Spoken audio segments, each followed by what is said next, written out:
I'm going to work in a bunch of stuff here, so hang in there. It's got it all. Practically everything. The U.S. women's soccer team has a problem on the field, and the U.S. women's soccer team has a problem off the field.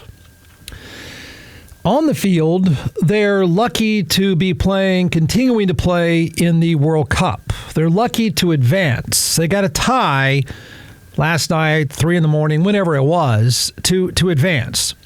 Now, within that is a pretty righteous story that I think everyone should appreciate. There is good news in what I'm about to talk about. There's also, I'll also find a way to probably make every one of you mad. But the good news is this. They're not walking through World Cups anymore because the rest of the world has caught up.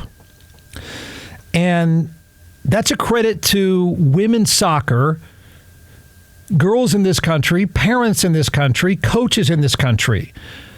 In a weird way, they're no longer going to dominate the sport because they created the sport for the rest of the world, and that is pretty righteous. They really did throw the door open. A lot of you are parents. Girls in this country playing soccer threw the door open to the rest of the world. It created opportunities for girls and women to play soccer in the rest of the world. And guess what? They've caught up. So, I mean, even if they were to get knocked out, you could look around now and say, wow, we did that. And they did. They did. Everybody here that's been a part of women's soccer for a few decades, the rest of the world is playing because of you. Now, that said, the rest of the world is playing because generations, right, parents? Generations of female players threw that door open here in this country. Now, interestingly enough, that soccer in the rest of the world, in this country, it's a suburban wealthy kids game and has been for a long time. The rest of the world, it is the poor kids game. And the U.S. may not dominate the sport now, and it may not dominate in the future. And it's weird because selfishly people think, well, we own that game. Not really. We did. We did own that game for quite a while and may not own it again because of us. They're also underachieving, to be honest. But women's soccer matters, not a great deal, but it matters more than it being non-existent in the rest of the world because this country embraced the sport. Okay, there. They got a problem off the field. Now, the problem off the field is I know we live in a time where everything desperately needs to be black and white, right? That's just the way we frame everything. This one is not black and white, even though you want it to be. Here's the reality, and I feel pretty comfortable saying this. Feel free to challenge it. When you become a crusader, and by the way, I am not dissing your protest. I'm not dissing your crusade, whether you're an athlete or not. Not dissing it at all. I think you need to own it. You need to be intellectually honest about it. And guess what else? You need to be ready to deal with what comes with it. But when you are a crusader, the crusade becomes bigger than your craft, and it becomes bigger than your job. In this case, it's bigger than the sport. That doesn't mean that you're wrong. It doesn't mean that at all. It just means you better get ready for what comes with it. I give you Colin Kaepernick. I give you Tim Tebow. We can go down the list of athletes who have, agree or disagree, who have taken a crusade. It becomes bigger than what they do. That's just the way it is. And if you would admire people that take on crusades, they should know that's what happens, that it is no longer about your craft. It's no longer about how talented you are. It's not even about your profession or your sport. It's about your crusade.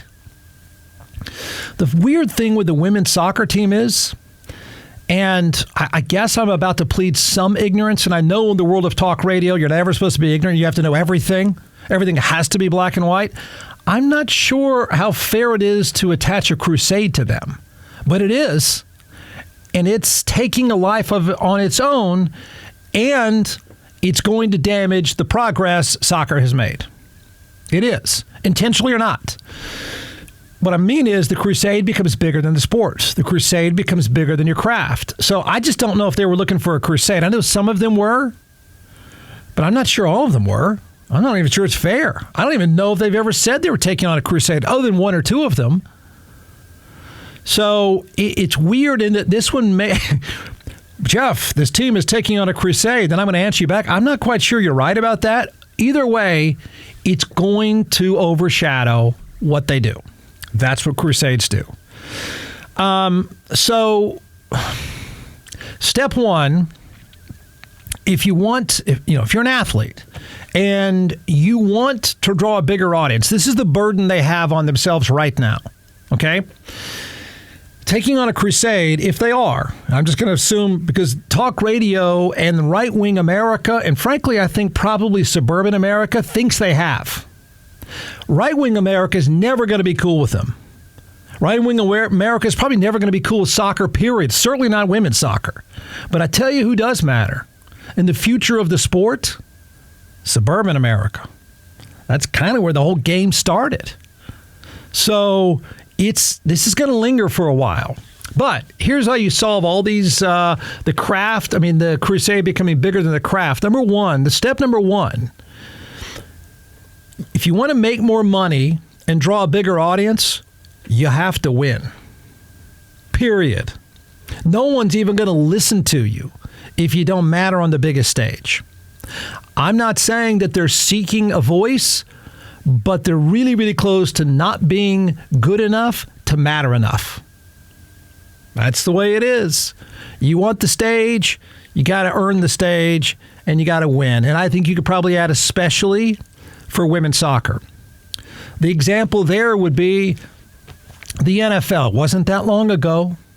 Right-wing America said, I'll never watch again. I hate him, blah, blah, blah, blah, blah, Colin Kaepernick this. But guess what? The game is so good and so entertaining, it became bigger than that. There's no stopping it. You watch for the entertainment value. So they got a problem. If you really want this issue that's attached to you, these crusades attached to you, if you don't want them dominating you, you got to win and be entertaining and be bigger than that. You go out in the 16, no one's going to care. If they don't win, or if they don't win the entire World Cup, it's a disappointment. I'm not sure that's entirely fair, but it's a complete disappointment, and people will pounce on the chance to say, you're on a crusade and you forgot about the sport. Fair or unfair? That's how people react. It's going to be viewed as a failure, not winning at all. That makes their right-wing problems impossible. I mean, I don't think you'd win that audience anyway. I don't even think the people who are complaining about you even watch anyway. But you don't win, you're never going to have a chance to win a bigger stage. It's that simple. Not winning makes winning a moderate fan base even tougher. That's the suburbs, and that's a big deal. It really is. So you can say, well, look, Jeff, I mean, even if they came out and said, we're not, you don't understand what the issue is? I know most people don't even watch or don't care. The issue is, and right-wing America and talk radio has attached itself to this. And if they meant to do it, then own it and deal with it. I'm not even sure.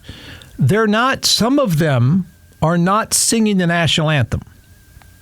Not all, just some. They're not kneeling. They're not turning their back. They're not putting a fist in the air. They're not singing some of them are not singing the national anthem. And I don't know to be honest, I don't know what was said. I don't know if this was, again, talk radio making up an issue that doesn't exist, which is not uncommon. But it's attached to them. And right-wing and rural America is pissed at them. And you're not going to completely fix that, but you can minimize that by winning. What they got to worry about, if women's soccer on a world stage wants to matter more, you got to worry about suburban America. If suburban America thinks you have an agenda and you still can't win, it's going to hurt it's going to hurt off the field. It's going to hurt off the field. How? Money, endorsements, noise, all that stuff. If you want to forget rural America, that's probably okay because they hate you anyway. Suburban America doesn't really want to hear it. So, I know people are thinking, wait, is there an issue here, Jeff? There is, yeah. Was it intentional? I don't know. I really don't know. But that is a sign of the times, because we live in a time period in which everything is a culture war. It's not a sports war. It's not a political war. It's not a financial war. It is a culture war. Being dumb is easy. Thinking in nuance is hard. And guess what we like to do? Be dumb. It's easier to hate you, right? Hating is easy. Hating is popular. So the easy thing to do is just automatically find a black and white issue with them and start hating them. The only thing that they can do to slightly silence the critics is to win. You have to win.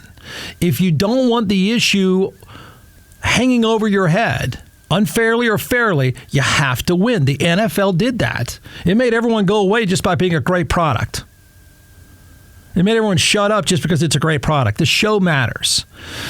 So I don't know if some of them are not singing the national anthem for some greater cause. I don't know. I'm not even sure they're saying. They're doing a pretty miserable job of owning a protest, if in fact it's a protest. They're also doing a pretty miserable job of saying it's not a protest if there's not a protest, because it's running away from you. Why do I say that? Because day after day, hour after hour, here you go. U.S. team's national anthem protests symbolize the greatest threat to American disunity. Oh, please. Please. So, it's become an issue. And I don't know what they want, what they don't want. They got on-field problems and off-field problems. So, where do they want to go with this? So here's what they mean by disunity. I think this is ridiculous. I don't want to sound too righteous here, but the problem here is not the U.S. women's soccer team and the national anthem. The problem in this country, it's really backed up by data. We just never want to own it. And I don't even think I'm going to blame anybody here. I'm going to take the really different way out. I'm not going to say everything's black and white, because I'm going to say most of the culture war of today, of which they're just caught in the middle of, is really not necessarily the fault of anybody. It's just economics. I thought about getting a guy on the show, but I knew that everyone would go to sleep. There's a really good economic paper about time periods in the world of which you have this kind of you have this kind of environment, and it's almost always because of an economic disconnect. It's legitimate. I'm not sure it's anybody's fault. So, and they're just caught in the middle of, I'm pissed, the world is passing me by, I am not capable economically of jumping in the game, it's leaving me by, and I'm really mad about it, so I'm going to glom onto whatever I can to get mad about it and blame somebody else. And the U.S. women's soccer team is caught up in the middle of that, and it's nobody's fault.